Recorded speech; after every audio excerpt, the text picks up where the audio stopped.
I touched my face, fingers trembling, as he lunged toward me again. Before we jump back in, tell us where you're tuning in from, and if this story touches you, make sure you're subscribed, because tomorrow I've saved something extra special for you. You think you're so clever, he hissed, his voice barely audible over the ringing in my ears. I straightened my spine and met his gaze. No, Ethan. I think you're predictable. With steady hands, I withdrew a folder from my purse and placed it on the table between us. The Pinnacle Tech logo gleamed under the chandelier light. Would anyone like to know who really owns 60% of my fiancé's company? I asked the stunned room. That's when Ethan Reynolds, Seattle's golden boy of tech, realized he'd just slapped his primary investor in front of everyone who mattered. The engagement ring on my finger had felt perfect 8 hours earlier. 12 carats, emerald-cut diamond, custom platinum band, as unique as you are, Ethan had whispered when he proposed 3 months ago. Aunt May had fallen unusually silent when I showed her, her weathered hands cradling mine with a gentleness that contradicted the storm brewing in her eyes. Olivia, she said now, her voice cutting through the ambient jazz as we sat in a quiet corner of the Emerald Room before the engagement dinner officially began. There's trouble following this man. I adjusted the napkin on my lap, fighting the urge to roll my eyes. Aunt May, we've been through this. Ethan is respected throughout the tech industry. Pinnacle is projected to go public next year. Projections can be manipulated, she countered, her accent thickening as it always did when she was concerned. I've been reading financial statements since before you were born. His company's numbers don't add up. The restaurant buzzed around us, Seattle's elite mingling in their finest. Through the floor-to-ceiling windows, the Space Needle glowed against the darkening sky, the persistent drizzle casting everything in a dreamlike haze. I spotted my brother Ryan at the bar, deep in conversation with Ethan, both men in tailored suits but possessing fundamentally different energies. Ryan solid and grounded, Ethan electric and impossible to ignore. You've only met him 3 times, I reminded her gently. 3 times is enough. The shadows around him grow darker each time I see him. I suppressed a sigh. Aunt May had raised me after my parents died, had taught me everything about business and investment. Her instincts had built our family fortune, but her talk of shadows and energies belonged to the old world she'd left behind in Taiwan, not the data-driven decisions that had made Horizon Ventures, my investment firm, one of Seattle's most respected. He looks at you like you're an acquisition, she said bluntly, not a partner. Before I could respond, Ethan appeared at my side, champagne in hand, his other arm sliding possessively around my waist. Mrs. Chen. He nodded respectfully to my aunt. I hope you're enjoying yourself. The food is excellent, she replied, her expression giving nothing away. Only the best for our Olivia. His grip tightened slightly around my waist. Although I'm sure you taught her to expect nothing less. A server approached with hors d'oeuvres, breaking the tension. Ethan excused himself to greet more guests, leaving a lingering kiss on my temple. His smile doesn't reach his eyes, Aunt May murmured once he was out of earshot. That's enough, I said firmly. This is my engagement dinner. Can we please just enjoy it? She patted my hand, a gesture she'd used since I was a child. Of course, Nyang. But remember, in business and in love, due diligence is everything. Ryan approached, champagne in hand, his expression unreadable. Everything okay over here? Just family gossip, I assured him with a smile that felt tight around the edges. Interesting, he said, his gaze following Ethan across the room. Because I just had a fascinating conversation with your fiancé about Series B funding rounds. He's excited about Pinnacle's growth, I replied. You know how founders are, always pitching. Ryan's eyebrow arched. He asked specifically about your client portfolio, the private one. Something cold settled in my stomach. The private portfolio was where I kept my highest risk, highest reward investments. Information not even Ethan should know existed. He probably heard me mention it on a call, I said, but my voice lacked conviction. Olivia. Ryan lowered his voice. Have you looked into his previous startups, before Pinnacle? Of course I have. 2 failed ventures, but that's normal in tech. Most successful founders fail before they succeed. And his education? Stanford Tech program, right? Yes, with honors. Why? Ryan exchanged a look with Aunt May that made my irritation spike. I have a friend who teaches there. He's never heard of Ethan Reynolds. That's ridiculous. I've seen his diploma. Diplomas can be bought, Aunt May said quietly. I can't believe you two. I stood, smoothing the silk of my emerald dress. It's my engagement dinner. Could you please just be happy for me? Ryan caught my arm gently. We are happy if you're happy, Liv. But something isn't right here. His financial disclosures for the prenup. We're all in order, I finished firmly. Zoe reviewed everything. Zoe Williams had been my attorney since I started Horizon Ventures. She was meticulous to a fault. Zoe reviewed what he provided. Ryan countered, that doesn't mean it was everything. Across the room, Ethan clinked a knife against his glass, drawing everyone's attention. His smile was magnetic, his presence commanding. This was the man who had swept me off my feet with his vision for Pinnacle Tech, a revolutionary healthcare platform that would make medical care accessible to underserved communities. The man who quoted poetry during business meetings and knew exactly how I took my coffee. The man who was now raising a toast to our future together. To my brilliant, beautiful Olivia, he called out, his voice carrying effortlessly. Who sees potential where others see risk? I'm the luckiest man in Seattle tonight. Glasses raised around the room. I forced a smile, trying to ignore the doubt that had planted itself in my mind. As I moved to join Ethan at the center of the room, my phone buzzed with a text from Zoe. Call me ASAP. Found something concerning in the Pinnacle Tech filing. I slipped the phone back into my clutch, heart racing. This wasn't the time. Whatever it was could wait until tomorrow. But as Ethan's arm circled my waist again, his fingers digging slightly into my hip, I couldn't shake Aunt May's words. The shadows around him grow darker each time I see him. The dinner portion of the evening progressed with appropriate elegance, locally. Sourced seafood, paired wines, and conversation that flowed as freely as the champagne. I found myself watching Ethan with new eyes, noting how he deftly redirected questions about Pinnacle's technology, how his charm intensified when speaking to potential investors, how his attention constantly scanned the room even when supposedly focused on me. As dessert was being served, Ethan excused himself to make a call. Professional habit made me check my watch. 11:23 p.m., too late for a business call unless something was wrong. When he didn't return after 15 minutes, I found myself following the path he'd taken toward the restaurant's private back rooms. The hallway was dimly lit, lined with vintage photographs of Seattle's history. I heard his voice before I saw him, intense, angry, nothing like the smooth tones he used in public. It has to be tomorrow. She's already asking questions. A pause. No, her attorney found something. I don't know what yet, but we need to move the timeline up. I froze, pressing myself against the wall. Once the marriage license is signed, it doesn't matter what they find. The community property laws in Washington are crystal clear. Yes, I know how much money we're talking about. 50-50, just like we planned. My blood turned to ice.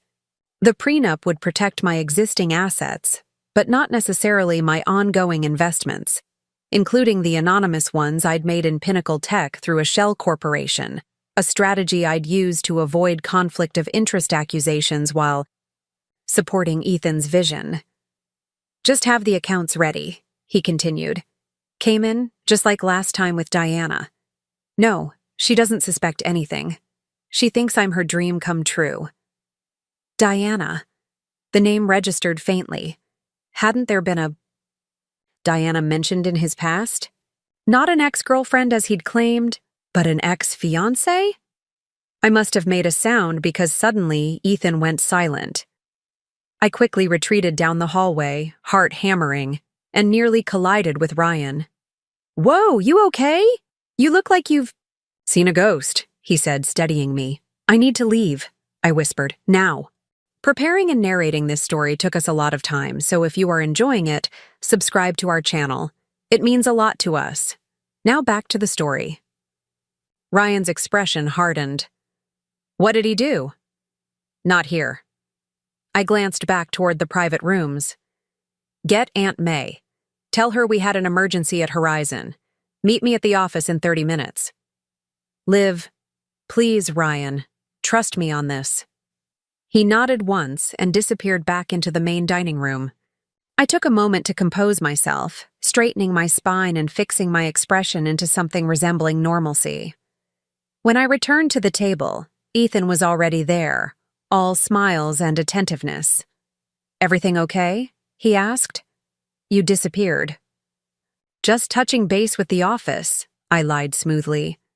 "A situation with our Tokyo investment." His smile didn't falter, but something calculated flickered in his eyes. "Nothing serious, I hope." "Unfortunately, yes. I hate to cut the evening short, but I need to handle this personally." "Tonight?" His tone remained light, but his fingers tightened around his water glass. "Surely it can wait until morning." "International markets don't sleep, darling." I forced a regretful smile. "You know how it is." "Of course." He stood, all perfect understanding. "Let me come with you. I can help." "No need to ruin both our evenings." I kissed his cheek. "Stay. Enjoy dessert with our guests. I'll call you once it's handled." The battle played out behind his eyes. Insistence might reveal too much concern, but letting me go alone was clearly not part of his plan. Perfect understanding won out. "If you're sure," he conceded, "take the car service. I don't want you driving if you're stressed." Always thinking of me. I squeezed his hand, fighting the urge to recoil. 20 minutes later, I sat in my Pioneer. Square office, the Seattle skyline glittering through rain-streaked windows. My hands trembled as I logged into systems I rarely accessed personally. Security protocols, investment trails, background check databases. By the time Ryan and Aunt May arrived, I had already uncovered enough to make me physically ill. "Ethan Reynolds isn't his real name," I told them without preamble. "It's Eric Reeves. He changed it 5 years ago after his second startup collapsed amid fraud allegations." Ryan swore under his breath. Aunt May remained silent, her expression vindicated but not triumphant. "Diana Foster," I continued, pulling up a news article, "was his fiancée in San Francisco. She came from a wealthy family with deep ties to venture capital. After their engagement, her family invested heavily in his medical records company. 3 months after the wedding, the company announced breakthrough technology that never materialized. By the time investigators got involved, the money was gone. Diana's family lost everything." "And Diana?" Aunt May asked quietly. "Committed suicide 6 months later." The office fell silent except for the gentle hum of computers and the distant wail of a ferry horn on Elliott Bay. "There's more," I said, my voice steadier than I felt. "Remember Pinnacle's miraculous seed funding round last year? The anonymous investor who believed so much in Ethan's vision?" Ryan's eyes widened. "Tell me you didn't." "I did." I pulled up the investment documents. "Through a shell corporation to avoid ethical conflicts. I own 60% of Pinnacle Tech." "He doesn't know?" Ryan asked. "The investment was anonymous. Only my financial team and Zoe know. Even the board members at Pinnacle think it's a group of foreign investors." I laughed bitterly. I funded my own engagement ring. "The prenup," Ryan began, "protects my declared assets," I finished. but Washington is a community property state. If we marry, he could claim I concealed assets that should be jointly owned, given the timeline of investment and our relationship. He could take control of his company using your own money, Aunt May concluded. Clever boy. It gets worse, I said, opening an email from Zoe that had just arrived. The technology Pinnacle is supposedly developing? It doesn't exist. The patents are hollow, impressive language describing impossible processes. The clinical trials they've reported to investors were fabricated. The whole company is smoke and mirrors. How did you miss this? Ryan asked, not unkindly. I stared at my hands, at the massive diamond catching the office lights. I wanted to believe. No, Aunt May said firmly. You wanted to love. There is no shame in that. My phone buzzed with Ethan's face lighting up the screen. I declined the call. He'll be here soon, I said. The second I left that dinner, his plan was compromised. He won't wait until tomorrow now. What do you want to do? Ryan asked. I looked between my brother and my aunt, the two people who had always seen me clearly, even when I couldn't see myself. I want to take back what's mine. The rain intensified, drumming against the windows as we formulated a plan. By the time the security desk called to announce Ethan's arrival, I was ready. I instructed them to send him up. When the elevator doors opened, he stepped out looking concerned but composed, an overnight bag in hand. The perfect supportive fiancé coming to help in a crisis. Olivia, he said, taking in Ryan and Aunt May with barely concealed annoyance. How's the Tokyo situation? Fascinating, I replied, leaning against my desk, especially since we don't have any investments in Tokyo. The shift was subtle, a tightening around his eyes, a recalculation happening behind them. Must have misheard you at dinner. Must have, I agreed. Kind of like how I misheard your entire life story, Eric. The name hit him like a physical blow. For a split second, his mask slipped completely, revealing something cold and dangerous beneath. Then the charming smile was back, albeit strained. I don't know what you're talking about, he said, setting down his bag. You're obviously stressed about something. Diana Foster, I cut in. Does that name stress you out? How about Charles Foster? I spoke with him an hour ago. Interesting man, still rebuilding his life after his daughter's suicide. Ethan's posture changed, becoming more alert, predatory. He glanced at the door, calculating. Ryan knows 6 different martial arts, I said conversationally. Just in case you're wondering about your odds. Whatever you think you know, he began. I know everything. I opened my laptop, turning it to face him. Your real name? The companies you've destroyed? The investigations in California and Oregon? The offshore accounts where you've been transferring Pinnacle's development funds? Shall I continue? He laughed, an ugly sound nothing like the warm chuckle I'd fallen for. Prove it. You think you're the first rich girl to have regrets after saying yes? I have contracts, investments, a paper trail a mile long showing your involvement. By the time my lawyers are done, you'll be lucky to keep this office. You're right about the paper trail, I agreed. But wrong about who it implicates. I slid a document across the desk. Remember this? The original operating agreement for Pinnacle Tech, listing E&O Investments as majority shareholder. So? His confidence didn't waver. E&O Investments is my shell corporation. I own 60% of Pinnacle, Ethan. I'm your boss. The blood drained from his face. You've been embezzling from me, I continued. Not your imaginary foreign investors. Every wire transfer, every misappropriated research grant, you were stealing from me while planning to steal even more through marriage. You're bluffing, he said, but his voice lacked conviction. The board has already been notified of an emergency meeting tomorrow morning. The FBI has the evidence of your wire transfers. Your accounts in the Caymans have been frozen pending investigation. I stepped closer. Game over. What happened next occurred so quickly I barely had time to process it. Ethan lunged toward my laptop, perhaps hoping to destroy evidence. Ryan intercepted him, but not before Ethan's hand connected with my face. In a slap that echoed through the office, pain blossomed across my cheek. The same cheek that had burned at the Emerald Room hours later, when I deliberately provoked him in front of our guests by revealing who really owned his company. As security led him away, spitting threats and accusations, I touched my face, feeling oddly calm. Aunt May approached, her small hand cool against my skin.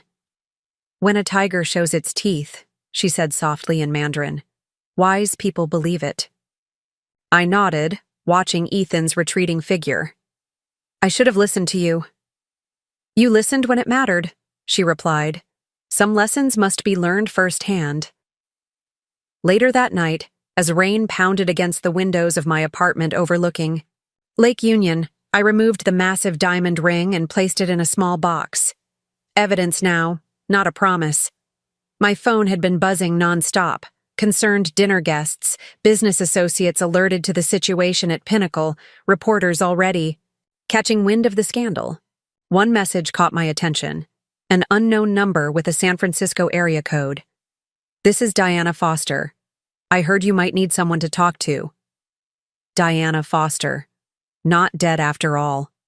The pieces clicked into place with sickening clarity. Another lie meant to generate sympathy, to paint Ethan as a wounded man who had suffered loss. How many other lies had I built my love upon? I texted back a simple reply. Very much alive. Very much interested. As Seattle's lights reflected on the dark water outside, I realized that what hurt most wasn't the betrayal or the public humiliation. It was the death of possibility. The future I had imagined with a man who had never actually existed. My phone buzzed with a response from Diana. "He doesn't get to win. Not this time." Despite everything, I smiled. Maybe there was a different kind of possibility emerging from these ashes. Not the partnership I had envisioned, but an alliance of a different sort. Women comparing notes, connecting patterns, preventing the next victim. I glanced at my laptop, where the Pinnacle Tech logo still glowed on the screen. The company name would need to change, the business model completely overhauled. But underneath the fraud and embellishment, the core idea remained valuable. Healthcare technology that could actually help people rather than just enrich investors. Rebuilding would be harder than starting fresh. Facing the board, the investigators, the inevitable media scrutiny, none of it would be easy. But I hadn't built Horizon Ventures by taking the easy path. Ryan had asked earlier why I hadn't discovered Ethan's deception sooner. The truth was both simple and painful. I hadn't looked. I'd fallen for the narrative, brilliant visionary founder disrupting healthcare, because it aligned with how I wanted to see myself as an investor. Making money while making a difference. The perfect partnership, personal and professional. I opened my email and began composing a message to Zoe. There would be legal battles ahead, reputation management, difficult conversations with investors. But first, there would be truth. Ugly, complicated, necessary truth. Outside, the rain finally began to ease, leaving Seattle washed clean in the pre-dawn light. The diamond ring caught the first rays of morning sun, breaking them into prisms. Across my wall. Beautiful, valuable, and ultimately meaningless without integrity behind it. Like Ethan himself. I closed the ring box decisively. Tomorrow would bring its own challenges, but for now, I had survived the night. The shadows Aunt May had seen were no longer hidden. They had stepped into the light, been named, and in being named, lost some of their power. As I finally drifted toward sleep, my last conscious thought was of Diana Foster, very much alive, and unwilling to let the past define her future.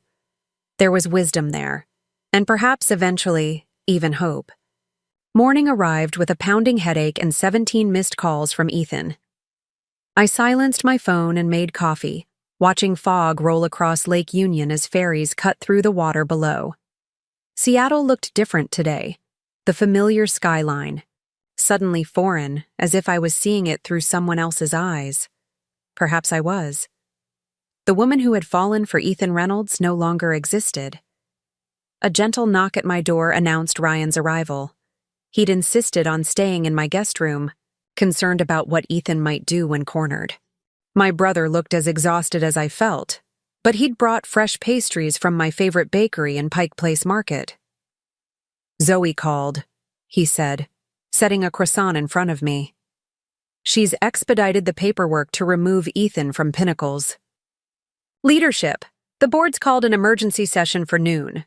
I nodded, unable to summon enthusiasm even for this small victory. "And the FBI?" "Moving carefully. They want to track the money trail completely before making arrests." Ryan hesitated. "Diana Foster is flying in this afternoon. She wants to meet." My stomach tightened. The woman Ethan had claimed was dead, his previous fiancée, was now a living, breathing complication in an already overwhelming situation. Did she say why? Just that she has information we need, and that she's not the only one.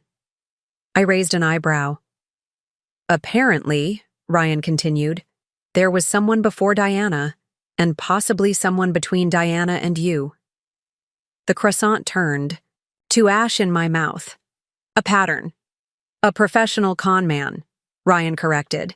"He targets successful women in tech and finance, creates a company that aligns perfectly with their investment interests, then uses romance to gain their trust and access to their resources."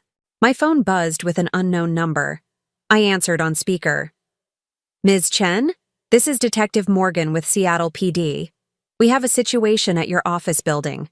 Ethan Reynolds attempted to access your private servers early this morning.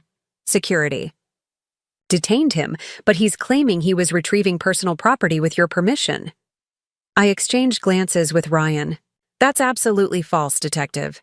Mr. Reynolds has no authority to access anything at Horizon Ventures." "Understood. We're holding him for now, but without formal charges." "I'll be there in 30 minutes with my attorney," I said firmly. "Please don't release him until we arrive." After ending the call, I moved with newfound purpose, the fog of confusion burning away under the heat of anger. Ethan wasn't just running, he was still actively trying to steal from me. "Call Aunt May," I told Ryan. "Then contact every major investor in Pinnacle. They deserve to hear what's happening from me before it hits the press." By the time we reached Pioneer Square, media vans were already gathering outside my office building. Someone had tipped them off, likely Ethan himself, creating public pressure for his release.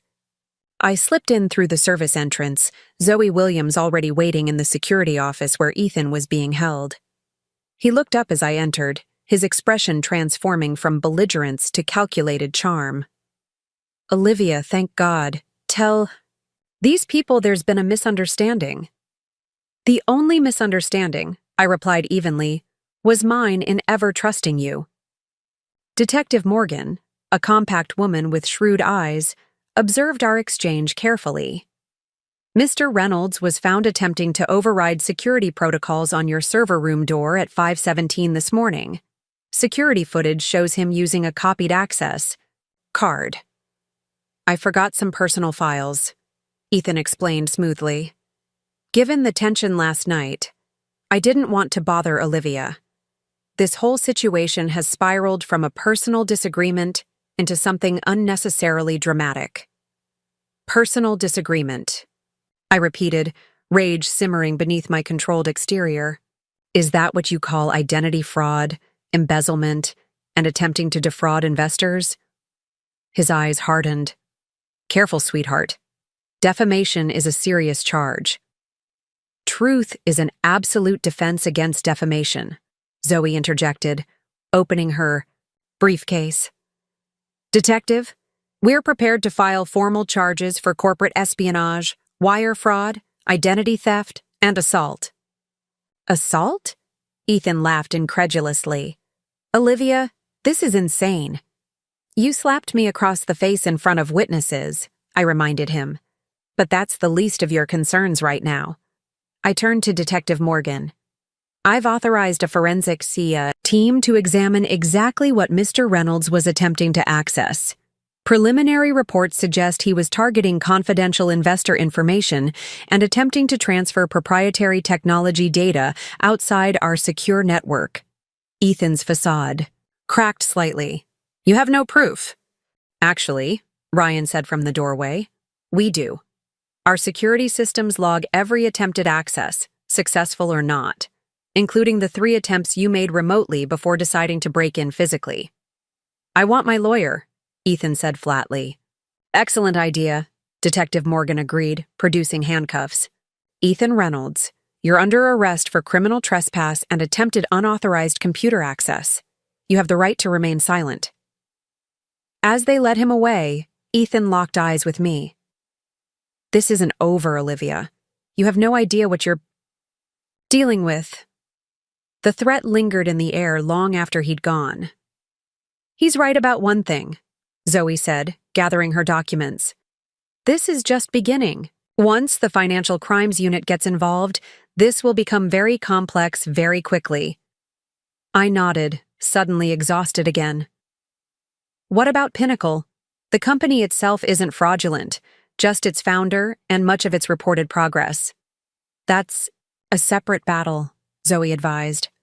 Right now, we need to focus on containing the damage to Horizon and protecting your personal assets. Ethan will post bail quickly, and we need to be prepared for what comes next.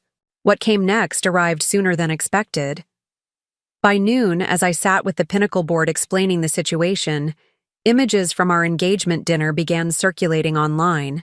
Specifically, the moment after Ethan had slapped me, carefully framed, to make it appear that I had provoked him physically. He's controlling the narrative, Ryan muttered, showing me the posts spreading across social media, making himself the victim.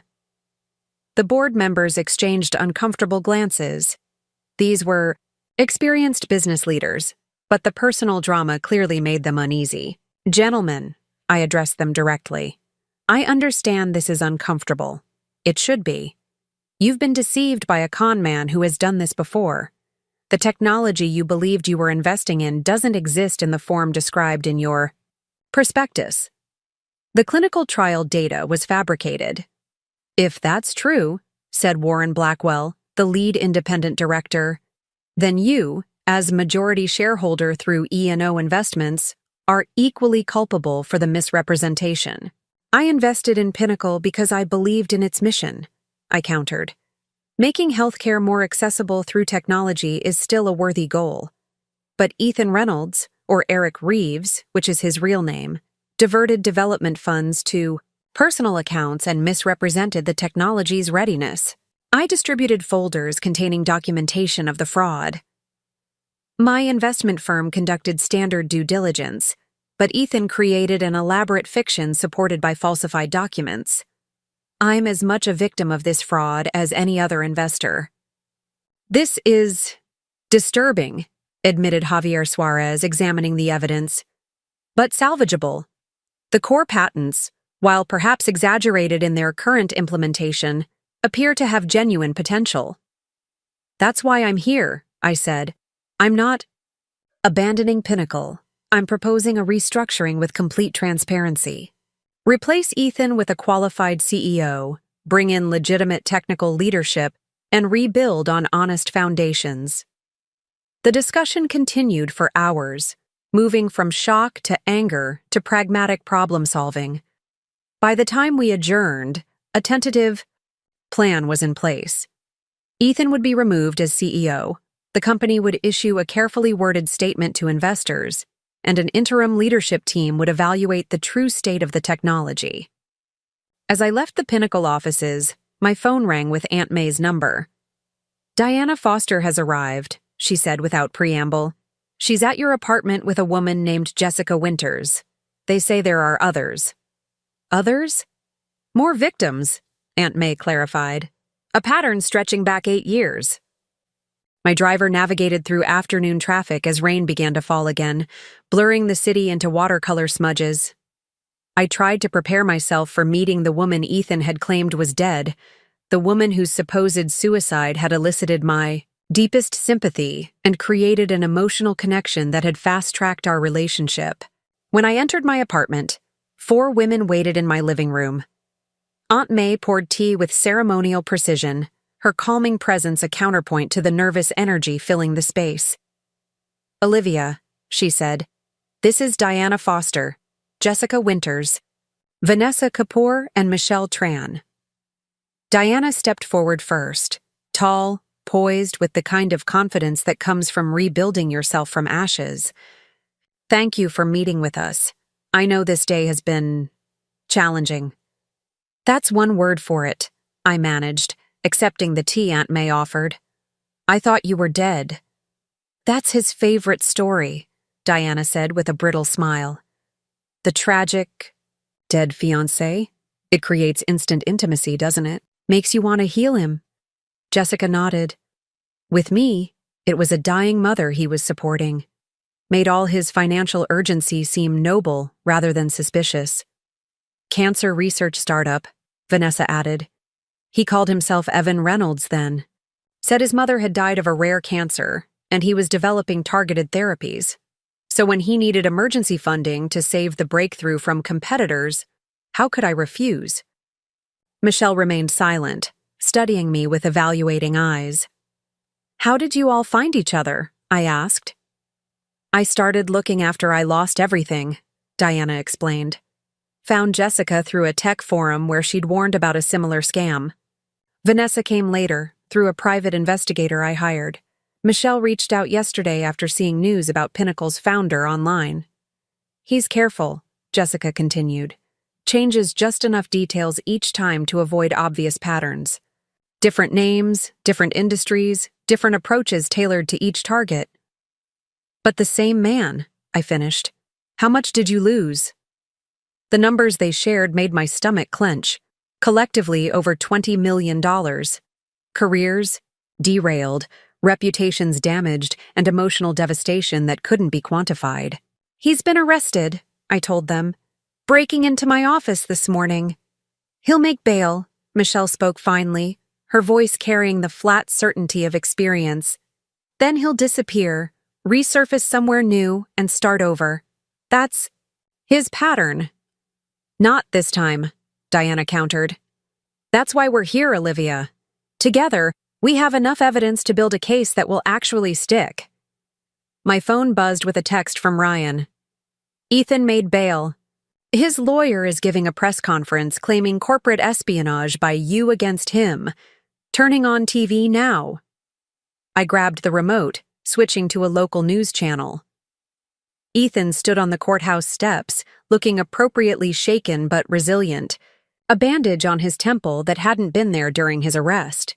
"My fiancée, Olivia Chen, discovered that my healthcare technology would compete with one of her existing investments," he was saying, voice catching with practiced emotion. "When I refused to sell her controlling interest in Pinnacle at a predatory valuation, she fabricated these allegations. I went to retrieve my personal research this morning only to be arrested on trumped-up charges." The reporter thrust a microphone closer. "Mr. Reynolds, there are reports of physical altercation at your engagement dinner last night." Ethan looked down, the picture of a man reluctantly addressing something painful. "Olivia has been under tremendous pressure recently. Her business has suffered several setbacks that she's kept hidden from investors. When I suggested she seek help managing her stress and anger issues, she became violent. I restrained her to protect myself and our guests. I'm heartbroken that our private struggles have become public spectacle." The women in my living room watched with expressions ranging from disgust to grim recognition. "Classic," Jessica muttered. "He's gaslighting you through the media." "Claiming you're unstable," Diana added. "It's what he did to me too. By the time I realized what was happening, I'd been painted as a mentally unbalanced woman who'd fabricated crimes against an innocent entrepreneur." "Did you actually try to commit suicide?" I asked quietly. Diana's expression darkened. "No. That was Ethan's contribution to the story. But I did have a breakdown after losing everything. He used that to strengthen his narrative. Vanessa leaned forward. We need to coordinate our response. Separately, we're just disgruntled ex-fiancés making wild accusations. Together, we're a pattern of evidence. Michelle finally spoke again, her voice measured. There's something none of you know yet. Something I just confirmed this morning. She placed a folder on my coffee table. Eric Reeves isn't his real name either. Neither is Ethan Reynolds. His actual name is Edward Ratcliffe, and he's wanted in 3 states for fraud and identity theft. The revelation hit me like physical impact. Even knowing he was a con man, I'd still thought of him as Ethan, still believed that was at least partially real. How did you find this out? Diana asked, reaching for the folder. I hired a specialist in identity fraud after losing my tech firm to him, Michelle explained. It took nearly 2 years, but they finally traced him through facial recognition, software comparing driver's license photos across state databases. As the women discussed strategy, my phone lit up with calls from investors, reporters, and business associates. The story was exploding, and Ethan, Edward, was winning the public relations battle with his head start and sympathetic demeanor. I need to make a statement, I realized aloud, before this narrative solidifies. Careful, Diana warned. That's what he wants, to provoke you into looking emotional and unstable. The rain intensified outside, drumming against the windows, as a plan began to form in my mind. What if we all make a statement? Not just about the fraud, but about the pattern. 5 pairs of eyes turned to me with varying degrees of hope and skepticism. He's counting on shame keeping us isolated, I continued, on the embarrassment of being conned preventing us from speaking out. What if we refuse to be embarrassed? What if we own the narrative entirely? A joint press conference, Vanessa mused. Strength in numbers. Not just numbers, Michelle added. Evidence, documentation from each case showing the identical methods. It would need to be bulletproof, Diana cautioned. He'll sue for defamation the second we go public. Let him, I said with newfound certainty. Truth is an absolute defense, remember? And 5 women with paper trails across 8 years is a truth he can't escape. As we outlined our approach, another text from Ryan arrived. Zoe says FBI is expanding investigation. They've frozen more accounts, including some we didn't know about. Ethan trying to liquidate assets quickly. He's preparing to run, Michelle translated when I shared the message. We need to move fast. By evening, our impromptu war council had expanded to include Ryan, Zoe, and Aunt May. The coffee table disappeared under stacks of documents, financial records, communications, photographs, and legal filings that collectively told the story of a sophisticated predator who had refined his techniques with each new target. The similarities are uncanny, Zoe observed, comparing investment documents from Pinnacle with those from Ethan's previous ventures. Same clause structure, same vague technical language, even the same font in some sections. He uses templates, Jessica confirmed, adapts them for each new industry, but the bones remain the same. What about his family? Ryan asked. Is there actually a mother? He mentioned a sister to me once. Diana shook her head.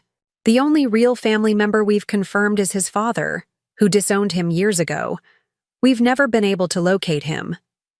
I think I might have, I said quietly, remembering an odd detail from my background check on Ethan months earlier. There was a Gregory Reynolds listed as a previous employer reference, but when my team called, the number was disconnected. I assumed it was just an outdated contact. Gregory Reynolds, Michelle repeated, typing rapidly on her laptop. Cross-referencing with Edward Ratcliffe. Wait. She turned the screen toward us. There's a Gregory Ratcliffe, age 68, living in Bremerton, retired naval engineer. That's just across the Sound, Ryan noted. Less than an hour by ferry. Aunt May, who had been quietly observing until now, placed her teacup down with deliberate precision. The father may be the key. A man who creates false identities learned this behavior somewhere. Or from someone, Diana added. A plan crystallized as night fell over Seattle. While Zoe prepared legal documents to file first thing in the morning, Ryan coordinated with the FBI and Seattle PD to track Ethan's movements. Diana, Jessica, and Vanessa worked with a crisis management specialist to prepare their public statements, while Michelle continued her digital archaeology, uncovering more links between Ethan's various identities. I found myself standing at my window, watching the city lights shimmer through rain-streaked glass, when Aunt May joined me. "You're thinking of confronting the father," she said. It wasn't a question. "Someone needs to. We need to understand what we're really dealing with. And you believe you're that someone?" I turned to face her. I was engaged to him, Aunt May. I shared my life, my bed, my dreams with a complete stranger. I need answers no one else can give me. She studied me with eyes that had always seen more than I wanted them to. "The answers you seek may not bring peace, Nyang." "I don't need peace," I replied. "I need truth." She nodded once, accepting my decision. "Then I will accompany you." It could be dangerous. A rare smile crossed her face. I did not survive the Cultural Revolution and build a fortune in a foreign land by avoiding danger, child. Morning brought a brief respite from the rain as we boarded the ferry to Bremerton. Ryan had wanted to come, but someone needed to coordinate with the FBI as they traced Ethan's increasingly erratic financial movements.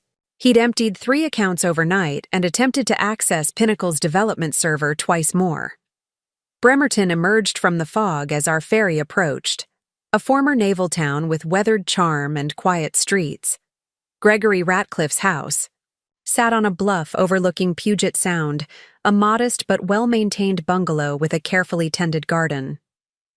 "He's not expecting us," I reminded Aunt May as we walked up the path. "Element of surprise," she replied calmly. "Always advantageous." The man who answered the door bore a startling resemblance to Ethan. The same strong jawline and penetrating eyes, though weathered by decades of additional life. He assessed us quickly, wariness evident in his posture. "Mr. Ratcliffe?" I asked. "Depends who's asking," he replied, voice gruff but not hostile. "My name is Olivia Chen. This is my aunt, May Chen. Until yesterday, I was engaged to a man calling himself Ethan Reynolds. I believe he's your son, Edward." Something flickered in the older man's eyes. Recognition, resignation, perhaps even a flash of grief. "You'd better come in," he said after a long pause, stepping aside.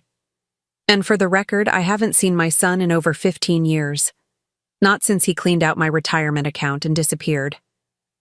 The interior of Gregory's home revealed a military precision.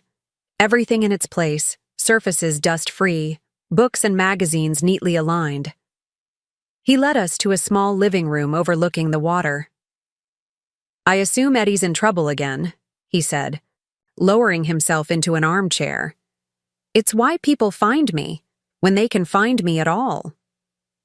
"Eddie?" I repeated, the diminutive jarringly at odds with the sophisticated predator I'd known.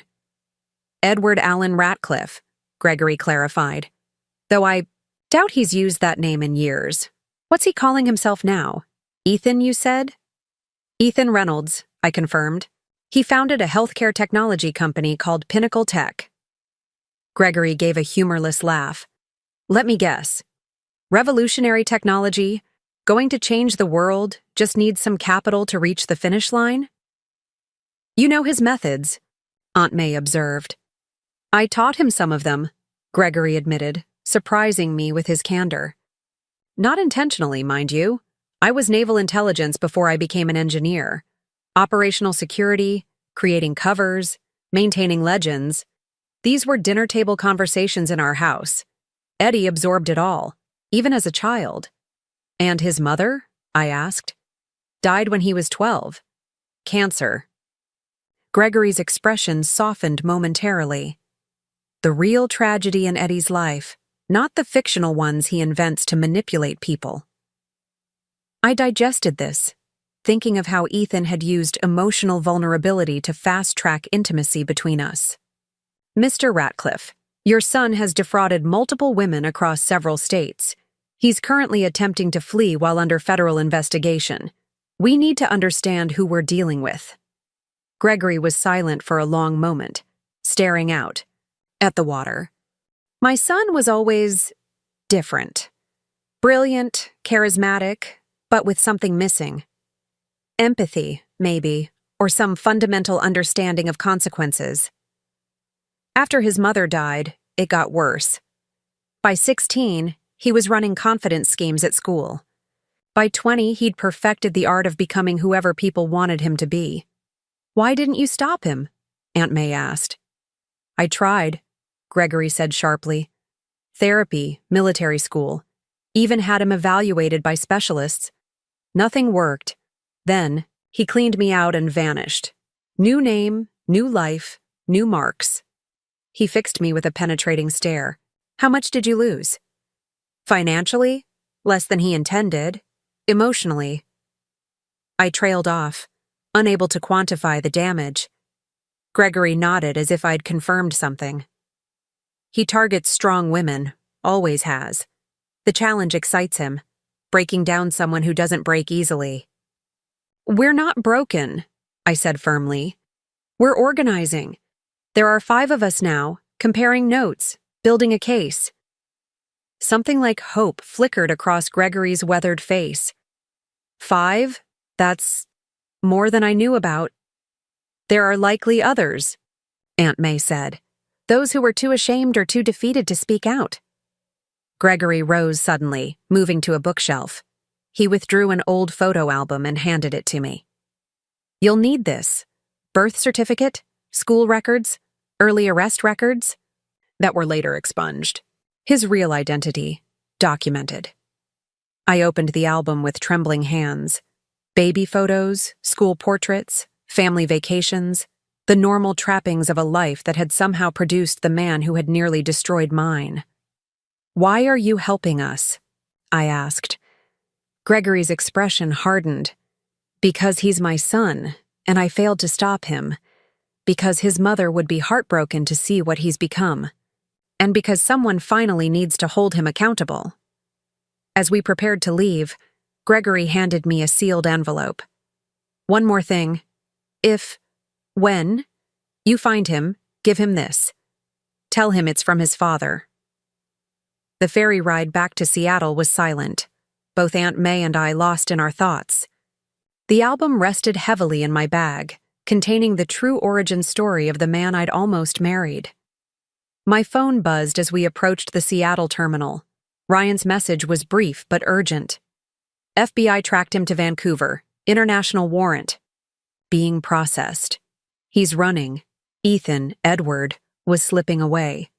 Despite everything we'd gathered, despite the 5 women united against him, he might still escape justice, unless we moved faster than he anticipated. As we disembarked, I made a decision. Call everyone, I told Aunt May. We're not waiting for the press conference tomorrow. We're going public today, right now, while he's still in transit. Risky, she noted. Without proper preparation. Preparation is a luxury he's counting on us needing, I cut in. His entire strategy relies on calculated timing. We need to disrupt that calculation. Within an hour, I stood outside my Pioneer Square office building, flanked by Diana, Jessica, Vanessa, and Michelle. News cameras gathered quickly. Ethan's courthouse statement had already made us newsworthy. Now we would seize that spotlight, for our own purposes. My name is Olivia Chen, I began, my voice steady despite the adrenaline coursing through me. Yesterday, I was portrayed as an unstable woman who attacked her fiancé out of business jealousy. Today, I'm standing with 4 other women who have similar stories about the same man, a professional con artist who has operated under multiple identities, including Edward Ratcliffe, Eric Reeves, Evan Reynolds, and most recently, Ethan Reynolds. One by one, the women stepped forward to tell their stories. Dates, companies, financial losses, evidence of fraud. all presented with calm precision rather than emotional drama. "We are not victims seeking sympathy," Diana concluded. "We are witnesses presenting evidence of a pattern of criminal behavior that has continued for too long." As cameras flashed and reporters shouted questions, my phone lit up with a text. From an unknown number. "Clever move, sweetheart, but this game isn't over." Ethan had seen our press conference, which meant he was still monitoring Seattle news, still connected to the life he'd built here, still within reach, if we moved quickly enough. I looked at the women beside me, each strong in her own way, each determined in her own right. Separately, we had been targets. Together, we had become hunters. And our quarry had just revealed his position. The text from Ethan, Edward, whatever his real name was, lingered on my screen as we retreated to my office. Seattle's infamous rain had returned with a vengeance, pounding against the windows like an omen. Ryan paced near my desk, coordinating with FBI contacts, while Zoe worked the phones with prosecutors. Diana, Jessica, Vanessa, and Michelle clustered around a conference table, mapping connections between their cases. "He's watching us," I said, showing them the message, "which means he hasn't left the country yet." "Or he's using a VPN," Michelle countered, the most technically savvy of our group, making it appear he's still local while actually being in Canada. "Either way, he's rattled," Diana noted, studying the text. "You wouldn't have gotten this message if our press conference hadn't hit a nerve." Ryan hung up his phone with a decisive gesture. "FBI says Border Patrol has no record of anyone matching his description crossing into Canada in the last 24 hours. "That doesn't mean much," Jessica pointed out. "He has multiple identities, probably multiple passports." "True, but they're monitoring all his known aliases," Ryan replied. "And facial recognition is running at all major crossings."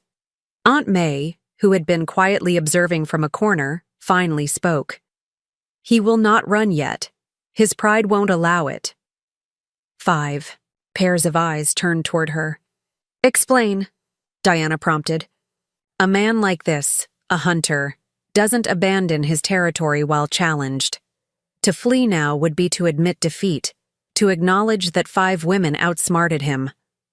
Aunt May's gaze swept over us. "No, he will attempt to reassert control first, to prove his superiority." "She's right," Michelle said slowly. "That fits his psychological profile. Each time he's been exposed in the past, he's attempted some kind of countermove before disappearing." My phone buzzed again. Another text from the same unknown number. "Turn on Channel 4. Ryan grabbed the remote, switching on the office television. The local news was mid-broadcast, but the chyron at the bottom made my stomach drop. Tech founder. Claims conspiracy. Whistleblower comes forward. Ethan stood at a podium in what appeared to be a hotel conference room, looking appropriately grave. Beside him stood a familiar face that took me a moment to place. Trevor Morgan, Pinnacle's head of product development.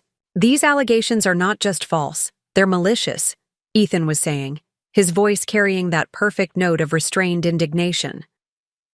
"Olivia Chen and her associates have orchestrated a campaign to destroy Pinnacle Tech because our breakthrough technology threatens existing investments in her portfolio." Trevor nodded earnestly beside him. "I've worked closely with Ethan for 2 years developing this platform. The technology is real, the clinical data is valid, and Ms. Chen has been attempting to gain control of our patents for months." The camera cut to a reporter. "Mr. Reynolds, what about the other women who have come forward with similar allegations?" Ethan's expression shifted to one of pained compassion. "Each of those relationships ended for different reasons. What they share is that all these women are connected to competing technologies or investment firms that would benefit from Pinnacle's failure. This isn't coincidence, it's corporate espionage." "He's flipping the entire narrative," Zoe muttered, "painting all of you as a conspiracy of competitors." "Trevor Morgan," I said, the betrayal fresh and sharp. I personally recruited him from Stanford Medical, paid for his relocation to Seattle, set him up with a generous compensation package. Let me guess, Diana said grimly. He and Ethan became close friends. I nodded. Inseparable. Trevor was best man at our engagement party. Then he either believes Ethan's lies or he's complicit, Jessica reasoned. Either way, he's providing technical credibility that Ethan desperately needs right now. On screen, Ethan was now displaying slides of what he claimed were Pinnacle's proprietary technology, complex diagrams and impressive-looking data visualizations that would convince most viewers, but that I knew were hollow. We need to get the actual Pinnacle technical team on record, Ryan suggested. The engineers who've been trying to implement this vapor technology.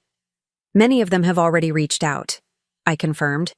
They're willing to testify that the platform doesn't work, as claimed, but they're afraid of industry blacklisting. Fear, Aunt May observed. Always his weapon of choice. My phone rang, Warren Blackwell from the Pinnacle board. I put him on speaker. Olivia, the board is splitting. Half believe Reynolds, half are waiting for more evidence. Trevor Morgan's support has swayed several key members. Trevor is either deceived or part of the fraud, I replied. We're gathering Pinnacle's actual development team to testify about the technology's true state. Work quickly, Warren advised. Reynolds has called for an emergency board vote to remove you as investor of record, claiming conflict of interest and corporate espionage. The vote is scheduled for tomorrow morning. After the call ended, silence filled the office. The rain intensified outside, matching the darkening mood inside. He's trying to cut you off from Pinnacle completely, Diana said finally. Just like he did to me with Foster Diagnostics. If he succeeds, he'll control the narrative about the company's technology. And without Pinnacle as evidence, your fraud case weakens significantly, Zoe added. I felt a cold clarity descend over me. This isn't just about escape anymore. He's fighting back. Good, Michelle said unexpectedly. When they fight back, they make mistakes. Ryan's phone chimed with an alert. FBI has a location. Hotel Fairview downtown. They're preparing to move in. No, I said immediately. That's exactly what he expects. A public arrest, cameras catching everything, Ethan playing the persecuted innovator being silenced by powerful interests. What's the alternative? Ryan demanded. Let him keep controlling the narrative? We control it, I said, an idea forming. But not through more press conferences or public statements. We need to reach the one audience he cares about most. Investors, Diana realized following my thought. Precisely. Pinnacle's investors, potential partners, the entire Seattle tech community. I turned to Zoe. How quickly can we convene a private investor summit? On what pretense? Emergency. Disclosure of material information affecting Pinnacle's valuation. We're obligated to inform stakeholders. Zoe considered this. It's unorthodox, but legally sound. We could have something together by tomorrow morning. Perfect timing to preempt his board vote, Ryan noted. But how do we ensure he shows up?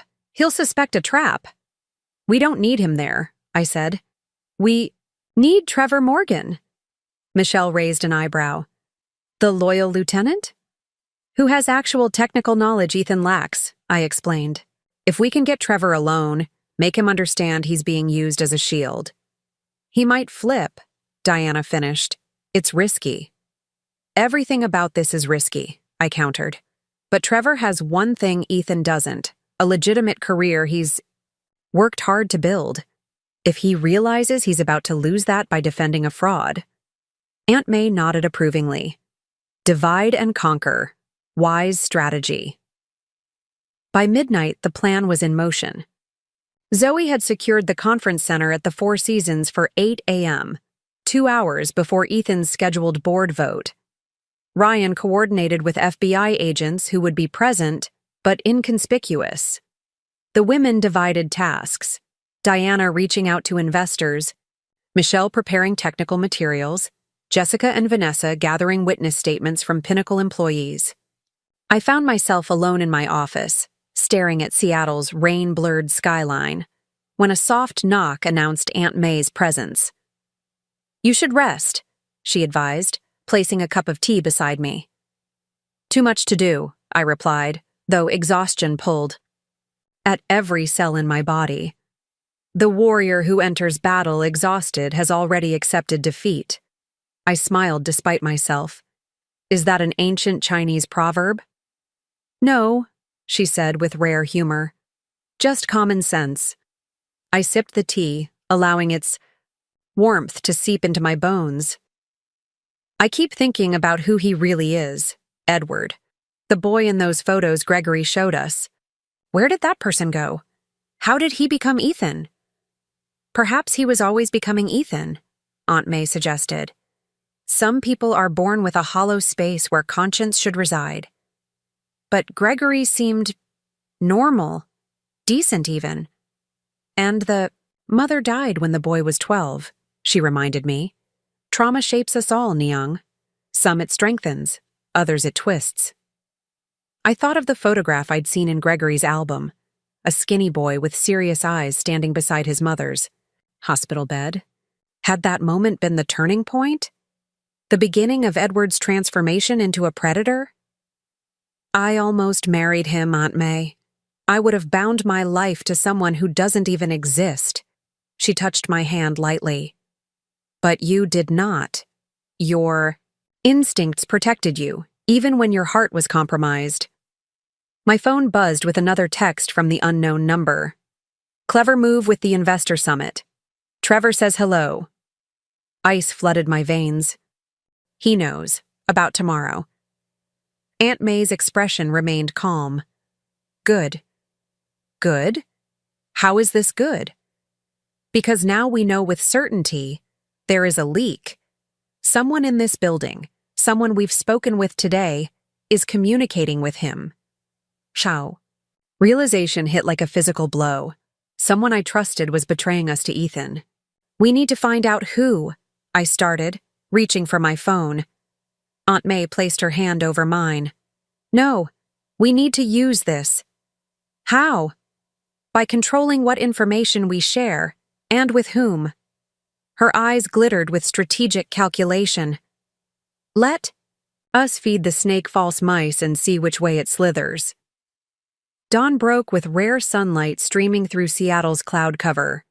I'd managed 3 hours of fitful sleep on the office couch before the team reconvened. No one mentioned the potential leak.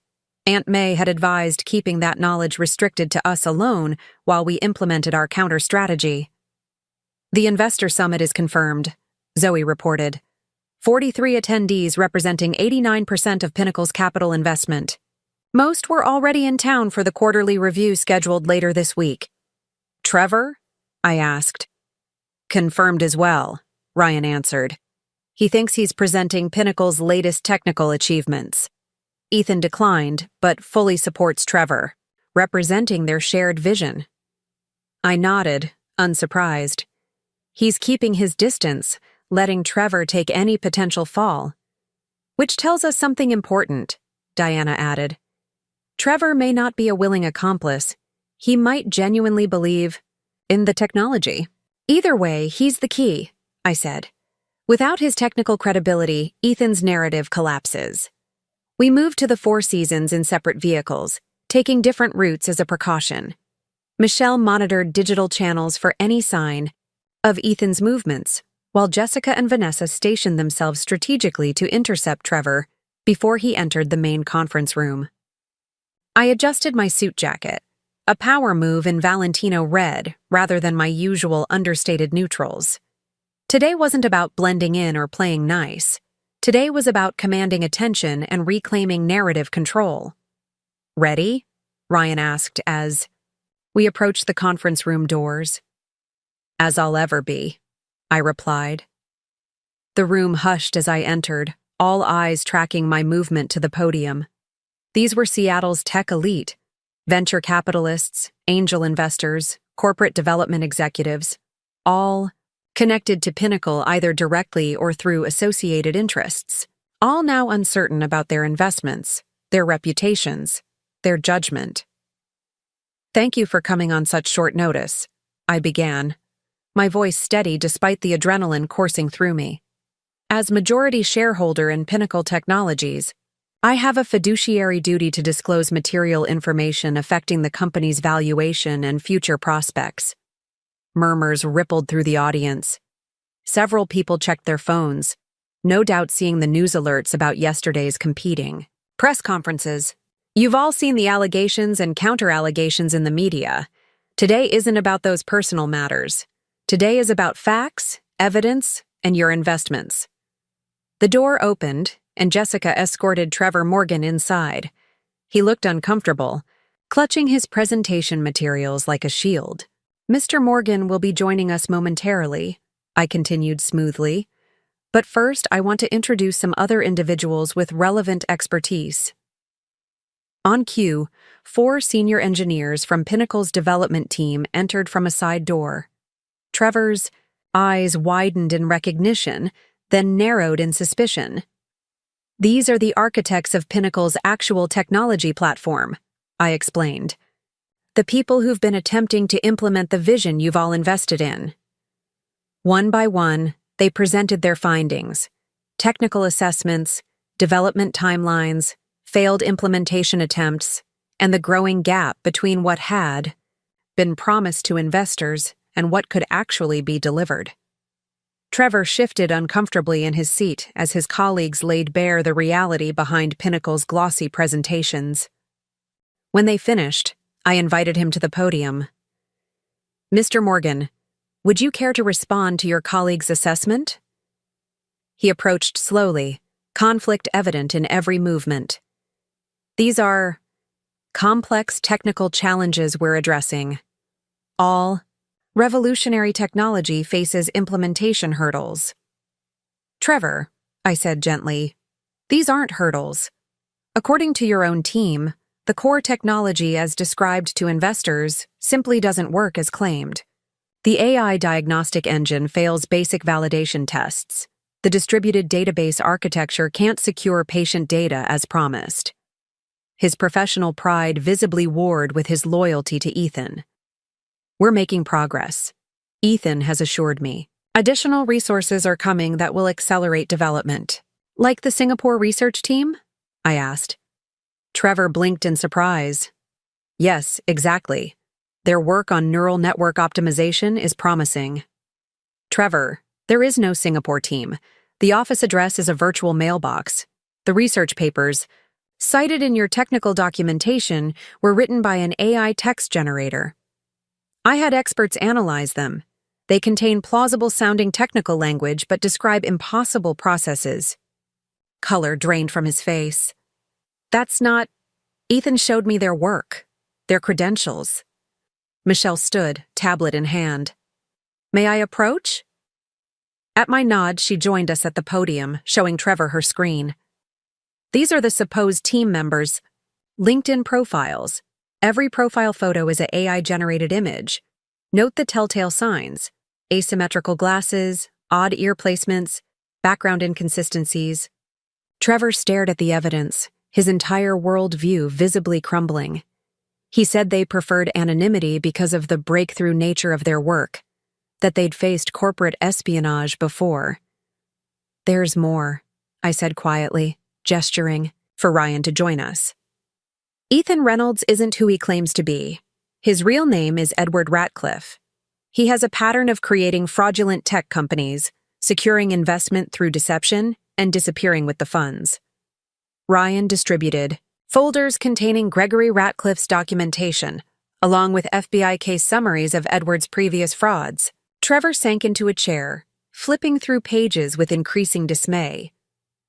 "The board vote scheduled for this morning," he said finally, looking up with new clarity in his eyes.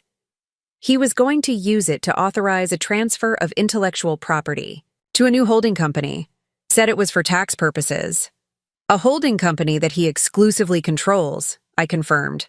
"The final step before disappearing with whatever assets he could liquidate." Trevor closed the folder decisively. "What do you need from me?" "The truth," I said simply. Your testimony about how he manipulated technical information, made promises he knew couldn't be fulfilled, and systematically deceived investors and employees alike. He nodded, a man coming to terms with his own unwitting complicity. I'll tell them everything.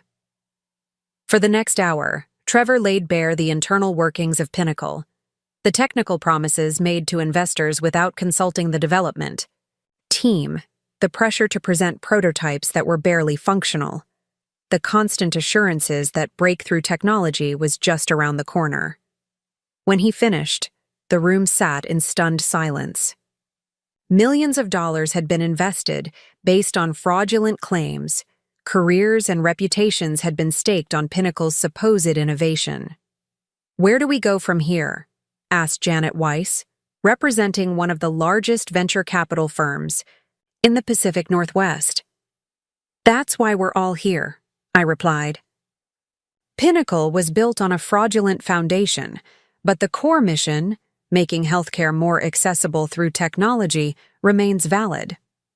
The question is whether we collectively believe that mission is worth salvaging, and if so, how we restructure to achieve it honestly. What followed was unlike any investor meeting I'd ever attended: raw, emotional, pragmatic, and ultimately hopeful. These were experienced business people who had been deceived but were now determined to find a way forward.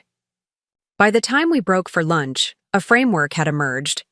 Ethan would be removed as CEO, Trevor would lead a complete technical reassessment, and I would step back from majority control to address potential conflicts of interest. A new board would be established with greater technical oversight and transparency requirements. As people filtered out for lunch, my phone buzzed with a message from Vanessa. He's here, lobby, not alone. My heart raced as I showed the message to Ryan and Zoe. The FBI? On standby, Ryan confirmed, but making a scene in the Four Seasons lobby isn't ideal. No, I agreed. Let's take this somewhere more private. I texted Vanessa back. Penthouse conference room. Bring him up. Minutes later, the elevator doors opened to reveal Ethan, flanked by two men who radiated hired muscle rather than legal representation. His confident smile faltered slightly when he saw me standing alone in the center of the empty conference room. Olivia, he said, voice warm with false concern. This has gone far enough, don't you think?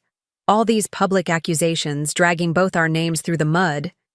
Edward, I replied, using his real name deliberately. Or do you prefer Eric? Evan? I'm having trouble keeping track. His eyes hardened, though the smile remained fixed. Cute. Did Gregory enjoy his little chat with you? My father always did. Love playing the righteous victim. He gave me something for you, actually. I reached into my bag, withdrawing the sealed envelope Gregory had entrusted to me. Curiosity overcame caution. Ethan stepped forward, gesturing for his companions to wait, and took the envelope. He opened it, scanning its contents. Whatever he read there caused a brief flicker of emotion, so fast I almost missed it. Sentimental old fool, he muttered, stuffing the letter back into the envelope. What did he say? I couldn't help asking. Ethan's smile turned genuine for the first time, sardonic and cold. That he forgives me. Can you believe that? After everything, he forgives me. He laughed, a hollow sound. As if I wanted his forgiveness. What do you want, Edward? Why are you here? He gestured expansively. To negotiate, of course. This situation has become unnecessarily adversarial. We both know how these things work. Messy public accusations, lengthy legal battles where only the attorneys win. There's a cleaner way to resolve this. I'm listening, I said, playing for time as Ryan and Zoe quietly entered through a side door. Simple. You withdraw your accusations. I step down from Pinnacle citing personal reasons, and we both walk away with our reputations intact. The company restructures under new leadership. Perhaps Trevor, he seems to have your confidence. And investors get their promising healthcare platform. And the money you've already diverted? I asked. The falsified research? The other women? You've defrauded? He waved dismissively. Financial irregularities discovered during transition, blamed on accounting errors. Technical setbacks framed as ambitious goals requiring recalibration. As for the others, he shrugged. Their claims become less credible once the primary accuser recants. You've thought this through, I observed. I always do. His confidence was returning, his natural charisma reasserting itself. It's the sensible solution, Olivia. Clean, controlled, minimal damage to everyone involved, including you. Especially me, he admitted without shame. Self-interest is the most reliable motivator. Surely a successful investor understands that. I studied him, this man I'd almost married, trying to see past the mask to whatever lay beneath. What about the next woman, Edward? The next company? The next fraud? Something dark flickered in his eyes. There's always a next one, sweetheart. That's how the world works. Predators and prey, hunters and hunted. I just happen to be very good at the game. It's not a game, I said quietly. These are people's lives, their dreams, their trust, their futures. He stepped closer, lowering his voice to an intimate murmur. You weren't complaining when I was fulfilling your dreams. The perfect partner who understood your ambition, supported your vision, matched your intensity. I gave you exactly what you wanted, Olivia. I always do. The truth of his words stung. He had been perfect, a meticulous construction designed specifically for me, based on careful study of my preferences, ambitions, and desires. That's the real reason you're angry, he continued, pressing his advantage. Not because I deceived you, but because I was everything you wanted. And now you know that perfect man doesn't exist. He never did. For a moment, I felt the pull of his reality bending. Charisma, the insidious way he twisted truth into weapons. Then I remembered Diana's hollow eyes when she spoke of losing everything, Michelle's grim determination after years of searching for justice, Gregory's weathered face as he handed over evidence against his own son. You're wrong, I said finally. I'm not angry because you weren't real. I'm angry because you could have been. You have the intelligence, the charm, the vision to actually build something meaningful. Instead, you chose this hollow existence, moving from con to con, leaving destruction in your wake. Something genuine flashed across his face, surprise, perhaps even a trace of regret. Then the mask reasserted itself. Very touching, but sentiment doesn't change my offer. What's your answer? Partnership or mutual destruction? Before I could respond, the door opened again. Trevor Morgan entered, followed by Diana, Jessica, Vanessa, and Michelle. Behind them came Warren Blackwell and several other Pinnacle Board members. Ethan's composure faltered momentarily before he recovered, shifting seamlessly into his charismatic founder persona. Trevor, perfect timing. Olivia and I were just discussing a restructuring plan that would elevate you to a more prominent technical leadership role. Trevor stepped forward, no longer the uncertain man from earlier. I heard everything, Ethan, about the Singapore team. That doesn't exist. The technology that doesn't work. Your real identity. Ethan's smile became strained. Misunderstandings that we're working to clarify. No more lies, Trevor cut him off. The board just voted unanimously to remove you as CEO and file formal fraud charges. It's over. Ethan's eyes darted around the room, assessing exits, allies, options. His guards tensed, sensing the shift in dynamics. No one's leaving, Ryan said calmly from his position by the door. FBI agents are outside, and Seattle PD has the building exits covered. On what charges? Ethan demanded, his charm evaporating to reveal the calculating predator beneath. You have nothing concrete that wouldn't be tied up in courts for years. Wire fraud, Zoe replied clinically. Securities fraud, identity theft, embezzlement from a federally funded medical research grant. Take your pick. And if those somehow fall through, Diana added, there are charges waiting in California and Oregon and New York. Ethan's confidence cracked completely, revealing glimpses of desperation beneath. He turned back to me, voice low and urgent. Olivia, think about what you're doing.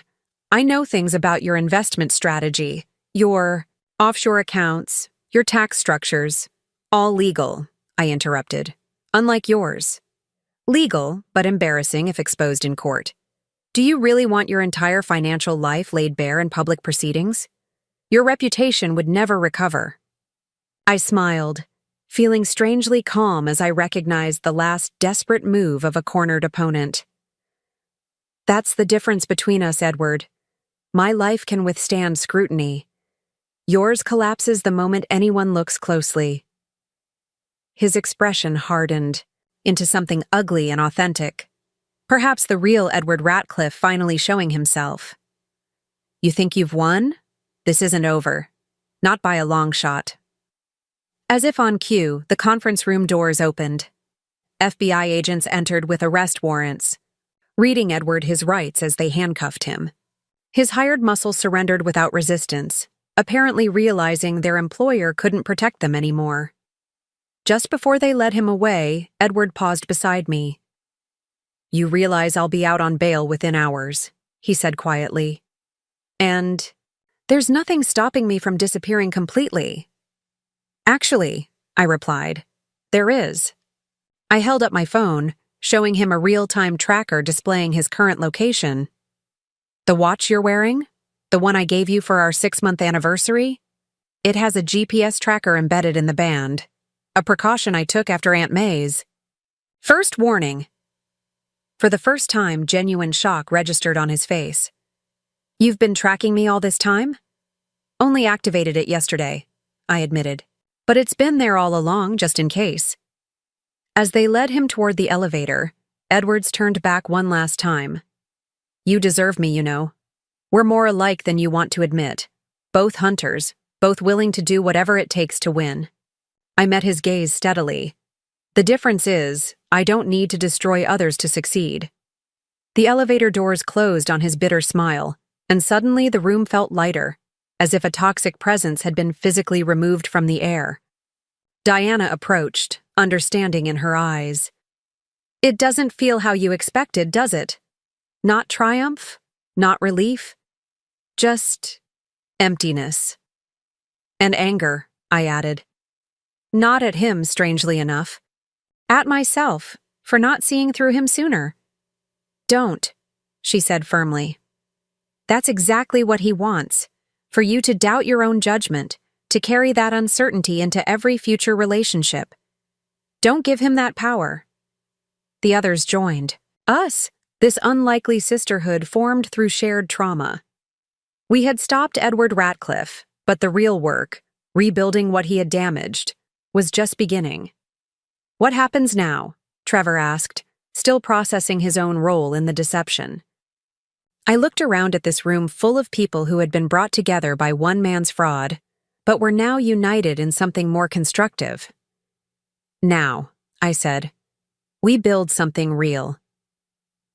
Edward Ratcliffe made bail by nightfall, just as he had predicted. The GPS tracker in his watch showed him returning to his downtown condo, then making a brief stop at a storage facility before heading to SeaTac Airport. FBI agents intercepted him at the Delta check-in counter, where he was attempting to board a flight to Mexico City using yet another identity. This time, his bail was denied. I should have felt relief. Instead, a strange hollowness persisted as I sat in my Lake Union apartment, watching rain streak the windows while scrolling through an endless stream of news alerts about the case. Pinnacle scandal and tech con artist trended across social media. My phone buzzed constantly with messages from investors, business associates, and reporters seeking statements. Aunt May found me there at midnight, still wearing my Valentino suit from the morning confrontation, an untouched glass of scotch, at my elbow. You should sleep, she said, gently removing the glass. Tomorrow brings its own battles. What battles? I asked, my voice hoarse from disuse. We caught him. It's over. She gave me a look that managed to convey both compassion and reproach. The serpent is caged, but its venom still spreads. As if confirming her words, my phone lit up with an alert from Horizon Ventures' PR team. Urgent. Statement needed offshore investment structures mentioned in Ratcliffe court filings. He's already started, I realized, showing her the message. Using what he knows about my business to create doubt and distraction. Of course, Aunt May sat beside me. He warned you he would. She was right. Edward had made it clear this was just the beginning. Even from behind bars, he could damage my reputation, my business, and my future by strategically revealing selected truths mixed with calculated lies. My investment structures are all legal, I said, more to reassure myself than Aunt May. Legal, yes, but designed for privacy, not transparency. In the court of public opinion, privacy looks like secrecy, and secrecy suggests wrongdoing. Her expression softened. You have built walls to protect your business, Nyang. Necessary walls. But now those same walls cast shadows that he can use against you. She was right again. My offshore accounts, shell corporations, and complex investment structures, standard practice for high-level investors, could easily be portrayed as suspicious when selectively described in court documents. What do? I asked, suddenly feeling the exhaustion of the past days catching up to me. You get ahead of it, came Ryan's voice from the doorway. He entered, looking as tired as I felt, but energized with purpose. Zoe's already drafting a comprehensive disclosure statement. Everything about your investment structures, tax strategies, offshore accounts. Total transparency. That would expose proprietary investment strategies, I protested.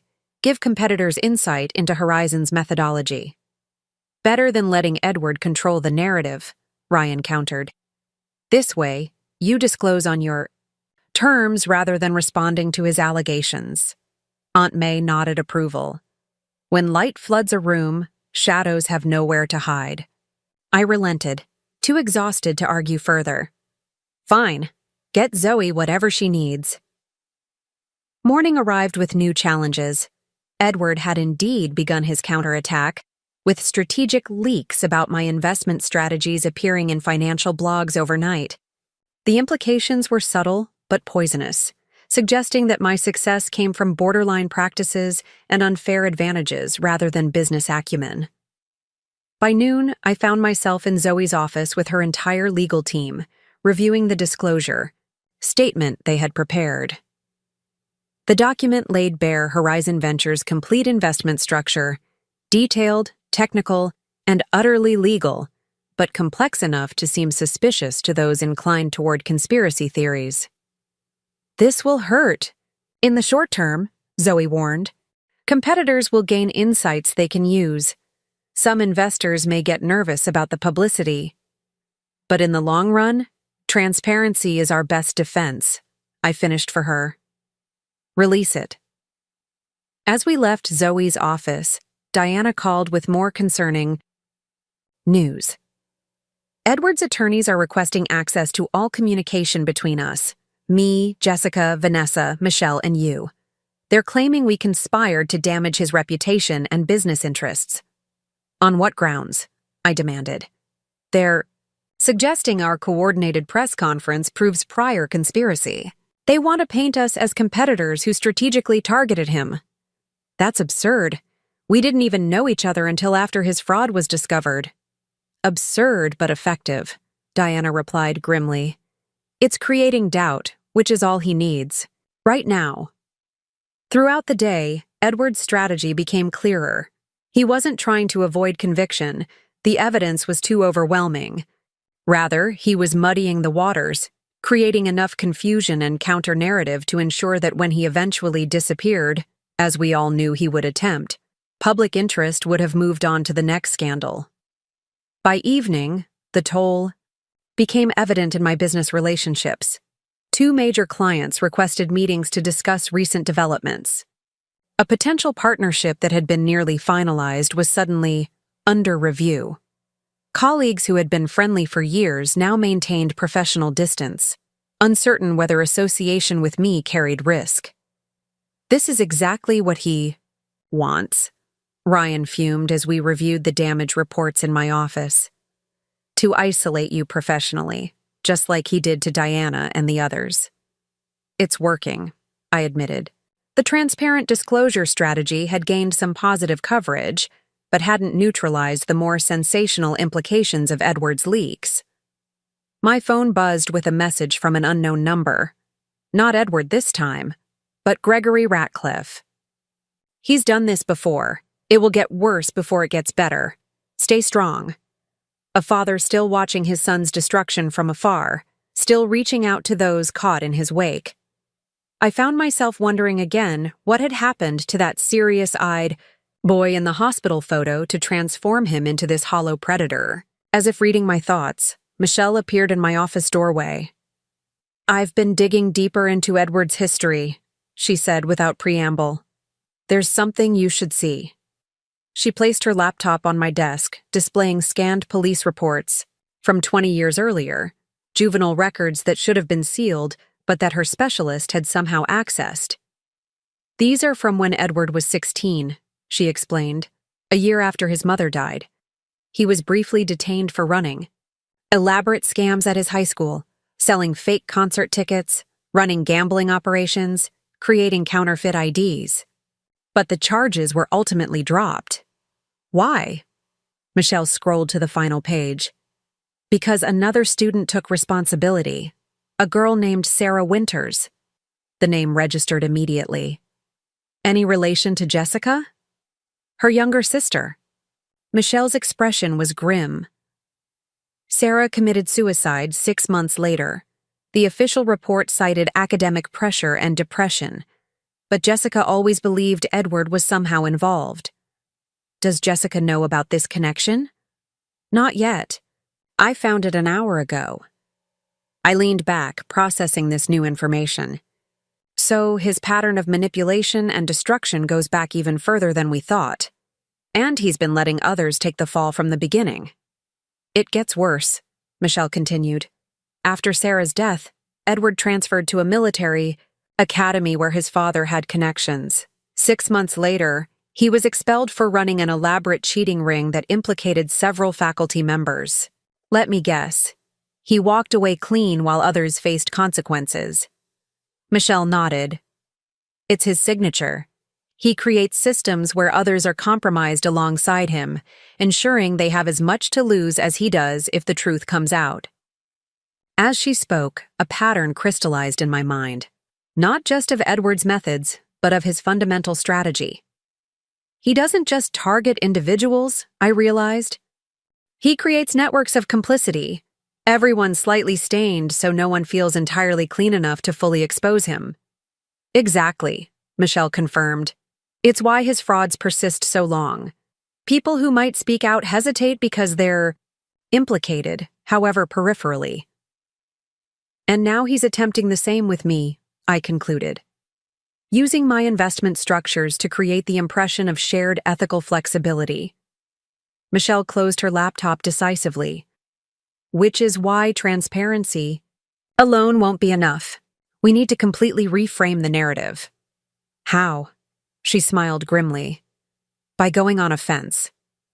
The strategy session lasted well into the night. Michelle, with her background in crisis management, outlined an approach that felt bold, even reckless. But that might be exactly what the situation required. Instead of responding to each allegation defensively, we consolidate everything into a comprehensive case study, she explained. Not just about Edward's fraud, but about how sophisticated predators operate in modern business environments. "A case study?" Ryan looked skeptical. "While we're in the middle of a legal battle?" "The legal process will take months, possibly years," Michelle countered. "In the meantime, Edward is controlling the narrative. This approach lets us reclaim it while providing a public service. Diana, who had joined us via video conference, nodded understanding.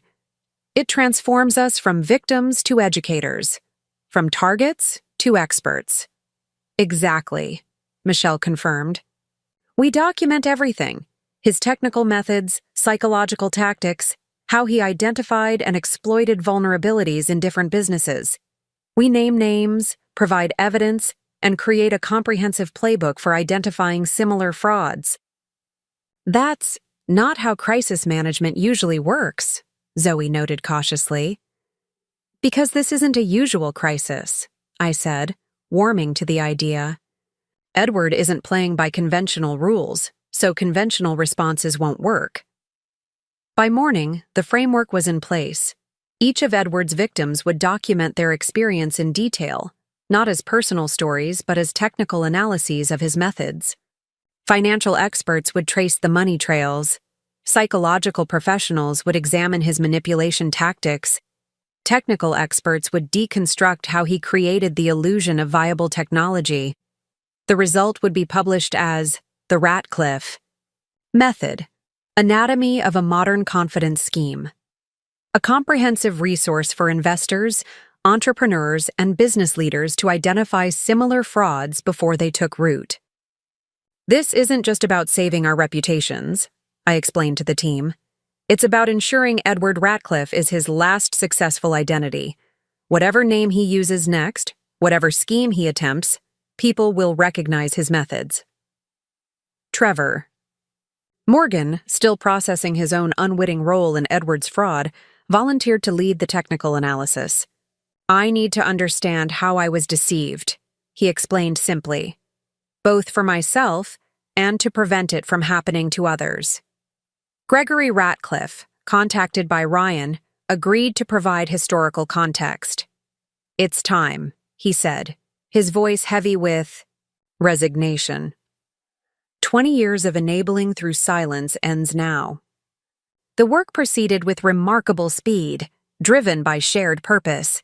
Each participant brought unique expertise to the analysis: Diana's experience in medical technology, Jessica's background in financial systems, Vanessa's knowledge of intellectual property, Michelle's cybersecurity skills, and my own understanding of investment structures.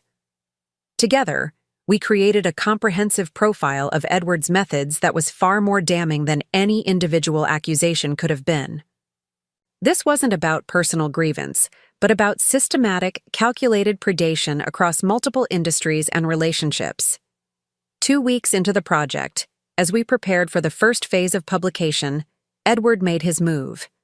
Despite heightened security and ankle monitoring, he managed to disable his tracker and disappear from his court-mandated residence. Law enforcement launched an immediate manhunt, but those of us who understood him best knew he had likely been planning this escape since the moment of his arrest. The disappearance sparked renewed media frenzy, with headlines questioning how such a high-profile defendant had evaded supervision. Speculation ran rampant about offshore accounts, disguises, and international escape routes. I received the news while meeting with Pinnacle's newly restructured board. The company had survived Edward's fraud, emerging with a more modest but honest assessment of its technology's potential. The healing process had begun, though trust would take longer to rebuild. This changes nothing about our approach, I told the team when we reconvened that evening. In fact, it makes our work more urgent. Edward Ratcliffe may have disappeared, but his methods remain exposed. The first installment of the Ratcliffe Method was published the following day, a detailed financial analysis of how Edward structured his frauds across multiple identities and companies. The response was immediate and overwhelming. Financial publications reprinted excerpts, industry forums buzzed with discussion, investment firms requested briefings on identifying similar schemes. Edward's disappearance, rather than undermining our credibility, actually enhanced it. His flight confirmed everything we had documented about his pattern of operation: the calculated exits, the careful preparation, the ability to shed identities like worn clothing. For the first time since the engagement dinner, I felt something, like hope. Edward had escaped justice for now, but his methods had been stripped bare for all to see. Whatever identity he assumed next would face a business community far more alert to his techniques. 3 days after the publication, as I prepared for a series of interviews about the case study, Aunt May appeared in my office with a curious expression. "You have a visitor," she said. "Someone unexpected." A woman entered behind her, elegant, composed, and vaguely familiar, though I couldn't immediately place her. She extended her hand with a gracious smile. "Sarah Winters." She introduced herself, though I haven't used that name in 20 years. The name registered instantly. The girl from Edward's high school, Jessica's supposedly dead sister. "But you're dead?" She smiled without humor. "Edward has always found that particular fiction useful. It provides such convenient emotional leverage." My mind raced to process this revelation. "Jessica believes you committed suicide. She's carried that grief for decades." Sarah's composed facade cracked slightly. "I know. That guilt has been difficult to bear. But necessary, I thought, for both our protection." "Protection from what?" "From Edward." She sank into a chair, suddenly looking exhausted. "Or Eric, or Ethan, or whatever he's calling himself now. I assumed if he believed I was dead, he would leave Jessica alone." "I don't understand," I said, trying to make sense of her story. "What happened 20 years ago?" Sarah's gaze turned inward, revisiting memories she had clearly tried to bury. "Edward and I were involved in high school. He was brilliant, magnetic. Everyone wanted his attention, but he chose me. Or so I thought." "What changed?" "I discovered he was using my family connections to run elaborate scams. My father was on the board of several companies. Access Edward exploited through me. When authorities started investigating, he manipulated everything to implicate me instead of himself." "And you took the fall," I finished, remembering the police reports Michelle had found. She nodded. "I was 17, infatuated and terrified. He convinced me it would be a minor mark on my juvenile record, while for him, with his previous issues, it would mean serious consequences." "But that doesn't explain the suicide deception?" "That came later. After the charges, Edward's hold over me grew stronger. He isolated me from friends, monitored my communications with family, including Jessica. It was classic emotional abuse, though I didn't recognize it then." She paused, collecting herself before continuing. "When I finally tried to break free, he threatened to reveal additional criminal activity that would implicate not just me, but my father. Evidence he'd manufactured, but that looked convincing." "So you disappeared instead," I guessed. "With my father's help, we staged the suicide, created a new identity, relocated to Europe. It was extreme, but we were desperate to escape Edward's control." "And Jessica never knew the truth." Pain flashed across Sarah's face. "The hardest part. My father believed the fewer people who knew, the safer we would be. Jessica was only 14. Too young, he thought, to keep such a dangerous secret." "But now you're here," I observed. "Because of your case study," she explained. "A colleague forwarded it to me, not knowing my connection, just aware of my interest in financial fraud prevention. When I saw Edward's methods so clearly documented, familiar even after 20 years, I realized he was still doing exactly what he did to me, and that perhaps my silence had enabled that continuation. I studied her carefully, processing the implications of her story. You're the missing piece. Your testimony would strengthen the case against him significantly. I know, she said quietly. That's why I'm here. It's time to end the cycle. For Jessica, for all the others who came after me. Including those we don't yet know about, I added. Sarah nodded grimly. There will be others. Edward views relationships as tactical operations, not human connections. Every person is either useful or irrelevant to his objectives. Her insight into Edward's psychology struck a chord. This was someone who had known him before he fully developed his predatory methodology, who had witnessed the formative stages of his manipulation tactics. "Would you be willing to contribute to the case study?" I asked. "Your perspective would add a crucial dimension, the early development of his methods." "That's partly why I've come forward," she confirmed. "But first, I need to reveal the truth to Jessica. 20 years is too long to let her believe I'm dead." I didn't envy her that conversation. She's currently in San Francisco, working with other investors Edward defrauded. I can arrange for her to come to Seattle immediately. As Sarah left to prepare for her reunion with her sister, Aunt May regarded me thoughtfully. "The past never remains buried," she observed. "It rises like groundwater after heavy rain, finding every crack in the foundations we build." "Is that a bad thing?" I wondered aloud. "Not always," she replied. "Sometimes old wounds must reopen to heal properly." Sarah and Jessica's reunion. The following day was private, raw, and ultimately healing, at least according to Ryan, who provided moral support through the difficult disclosure. Jessica's initial shock and anger gradually transformed into relief and tentative joy as she absorbed the truth that her sister had been alive all these years. With Sarah's permission, we added her story to the Ratcliffe method, providing crucial insight into Edward's earliest manipulation tactics. Her testimony created a complete evolutionary timeline of his methods, from teenage schemes to sophisticated corporate fraud.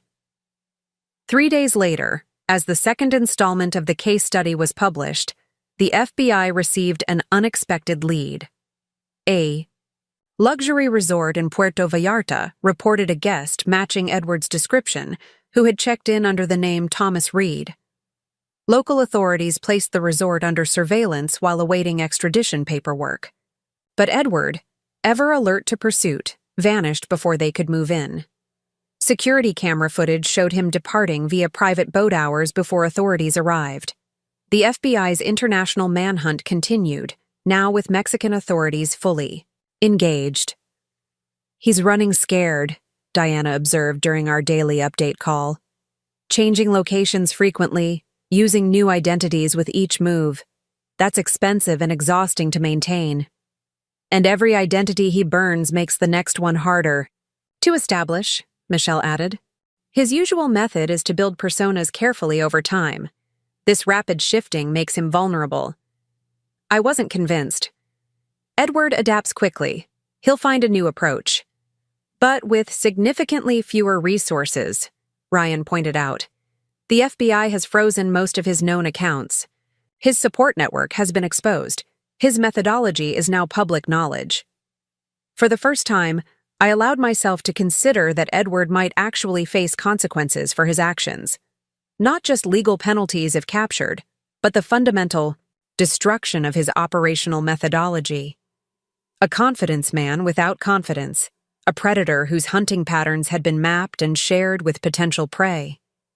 That evening, as Seattle's perpetual rain paused briefly to reveal a watercolor sunset over the Sound, I stood at my apartment window reflecting on the transformation of the past month. The woman who had trustingly worn Edward's engagement ring seemed like a stranger now, naive in ways I could barely comprehend from my current perspective. My phone buzzed with a message from an unknown international number. "Impressive work with the case study. You always were my most interesting project. Until next time. E." I showed the message to Ryan and Aunt May, who had joined me for dinner. "He's still tracking our activities," Ryan noted with concern. "Still feeling confident enough to reach out." "No," Aunt May disagreed. "This is not confidence. This is desperation disguised as bravado. A truly confident predator does not announce himself to prey that has escaped." I considered her assessment, finding truth in it. He needs the last word, needs to believe he still has some control over the narrative. "Then let him believe it," she advised, while we continue dismantling his world piece by piece. I didn't respond to Edward's message. Instead, I focused on finalizing the third installment of the Ratcliffe Method, a comprehensive guide to identifying and preventing similar frauds in the future. This section included contributions from financial regulators, forensic accountants, and cybersecurity experts who had studied Edward's techniques. What had begun as a defensive measure against Edward's attacks on my reputation had evolved into something far more significant, a collaborative effort to inoculate the business community against predators like him. Diana had started similar initiatives in medical technology circles, while Jessica focused on venture capital networks. Vanessa developed training for intellectual property attorneys, and Michelle created digital security protocols specifically designed to flag Edward's preferred methods. Together, we were building a shield that would make his preferred hunting grounds increasingly hostile territory.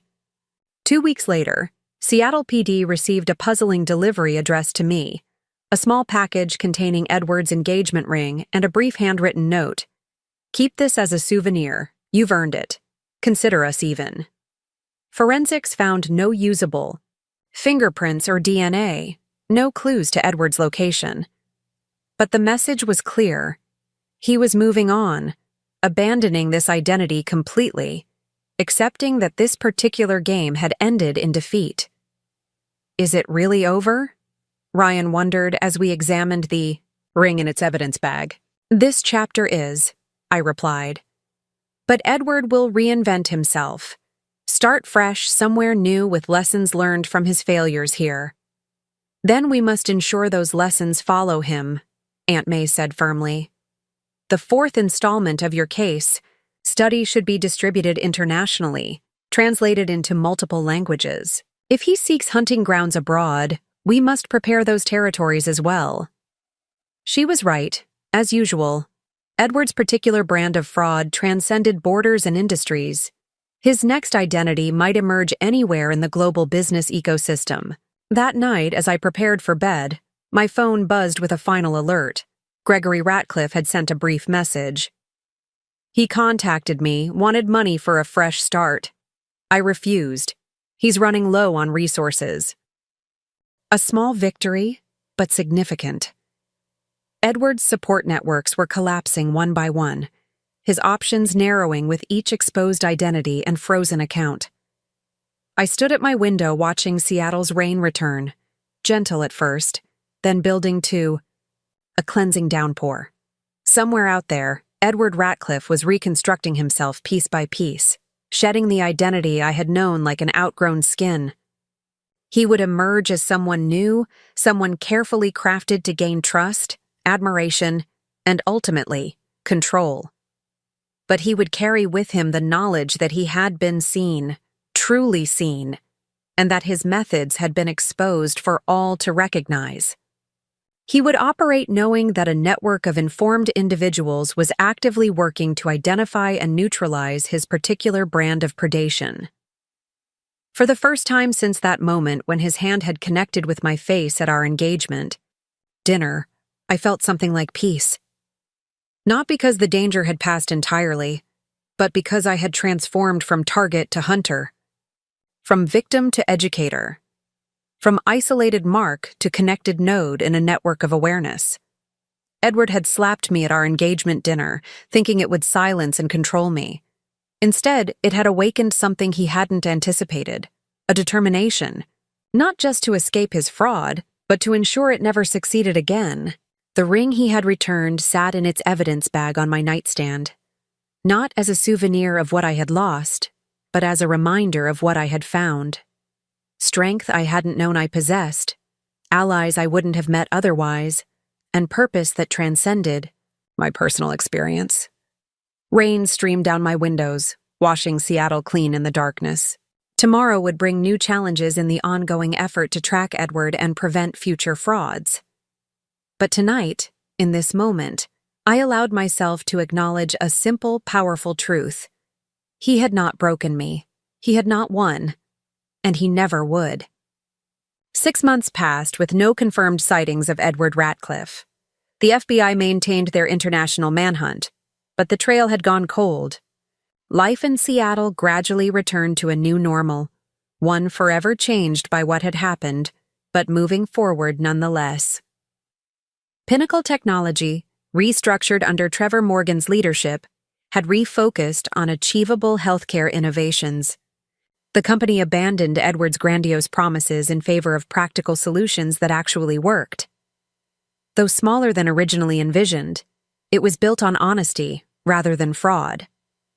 I divided my time between rebuilding Horizon Ventures' reputation and speaking at financial security conferences about the Ratcliffe Method, which had been published in 12 languages and adopted as required reading in several business schools. Diana, Jessica, Vanessa, Michelle, Sarah, and I had formed an informal consultancy, helping organizations identify potential fraud before it took root. On a rare, sunny autumn afternoon, I sat with Aunt May on the deck of her Mercer Island home, watching sailboats glide across Lake Washington. "Gregory Ratcliffe died last night," she said without preamble, handing me her tablet displaying the obituary. "Heart failure." I scrolled through the sparse details. A private service, no flowers, donations to a fraud prevention charity we had. Established. "Do you think Edward knows?" I asked. "I believe he will sense it, as wolves sense changes in their territory even from great distance." She poured more tea with practiced precision. "The question is whether it will draw him out." 3 days later, we had our answer. Security cameras at a Seattle cemetery captured a solitary figure visiting Gregory's fresh grave, a man with dyed hair and a beard, but unmistakably Edward. By the time authorities arrived, he had vanished again, leaving only a single white rose and a handwritten note. "You were right after all." The FBI enhanced the security footage, adding it to their file. Facial recognition confirmed Edward had altered his appearance, but not enough to completely disguise his identity. An uncharacteristic mistake for someone usually so meticulous about his disguises. "He's slipping," Diana observed when I shared the updates. "Getting careless." "Or deliberate," I countered, playing a different game now. A week after the cemetery visit, a package arrived at my office, a manuscript titled The Confidence Game, a Memoir, by E.R. Thomas. The accompanying note read simply, "My side of the story. Publish it or bury it. Your choice. Consider it reparation." The manuscript proved to be Edward's autobiography, a detailed account of his evolution from troubled teenager to sophisticated con artist. Unlike his usual manipulations, the text contained brutal honesty about his methods, motivations, and the emotional vacuum at his core. He described himself as a perfect mirror, reflecting back whatever others wished to see while remaining empty behind the glass. After consultation with the FBI and legal advisors, we decided to publish the manuscript with extensive annotation, fact-checking his claims, providing context for his admissions, and including responses from those he had defrauded. The proceeds would go to the victim restitution fund we had established. Why would he do this? Ryan wondered as we reviewed the edited manuscript. "It's essentially a confession. Because it gives him what he's always craved, significance," I replied, understanding Edward's psychology better than I cared to admit. If he can't be remembered as a brilliant entrepreneur, he'll be remembered as a brilliant predator. Either way, he refuses to be forgotten. The book, published under the title Mirror Man, The Annotated Confessions of a Modern Con Artist, became an unlikely bestseller. Law enforcement agencies ordered copies for training purposes. Psychology departments studied it as a rare first-person account of sociopathic behavior. Edward's victims, myself included, found a strange catharsis in seeing his methods so nakedly exposed, by his own hand, no less. On the 1-year anniversary of our ill-fated engagement party, I received a final message, a postcard from Buenos Aires with no return address. The hunter becomes philosopher. Turns out there's freedom in surrender. Forensics confirmed. It was genuinely from Edward, suggesting he had fled to Argentina. The FBI coordinated with Interpol, but I suspected he was already elsewhere, having left this breadcrumb deliberately. That evening, as I removed the last of Edward's belongings from my storage closet, items I had finally decided to donate to charity, I found a small velvet box I didn't recognize. Inside was not jewelry, but a single key with a numbered tag. It took some investigation, but Ryan eventually traced it to a safe deposit box in a Zurich bank. After complicated legal proceedings, the box was opened to reveal documents detailing all of Edward's remaining accounts, assets, and identities. Everything needed to make full restitution to his victims. Attached was a handwritten note. Consider, this my plea bargain. I keep my freedom, you get the money. Seems fair. E. The total assets recovered exceeded $15 million, enough to repay his victims with interest. Whether this act of restitution stemmed from genuine remorse or simply a calculated decision to end the pursuit remains unknown. Perhaps it was both, the closest thing to conscience a man like Edward could manage. I never heard from him again, though occasionally reports surface of similar cons in distant countries. Whether these are Edward's work or merely imitators is impossible to determine. The man I knew, or thought I knew, has become something of an urban legend in financial circles, a cautionary tale told to naive investors. As for me, I've found unexpected purpose in the aftermath of deception. The network we built to expose, Edward now helps others identify and escape similar predators. From destruction came creation, a system of protection for potential victims, a community of survivors supporting each other. Sometimes I still dream of him, not Edward the fraud, but Ethan the illusion, the perfect partner designed specifically to appeal to me. In waking hours, I recognize the artifice, but in dreams, I occasionally mourn what never actually existed. Those moments of vulnerability remind me that healing isn't linear, that trust, once shattered, rebuilds itself in different patterns, that the most valuable lesson from my engagement to a phantom was learning to see clearly, not just others, but myself. The slap that echoed through the Emerald Room that night was meant to silence me. Instead, it became the sound of illusion shattering, of truth breaking through, of a life-changing course toward something more authentic than I could have imagined. Up next, you've got 2 more standout stories right on your screen. If this one hit the mark, you won't want to pass these up. Just click and check them out.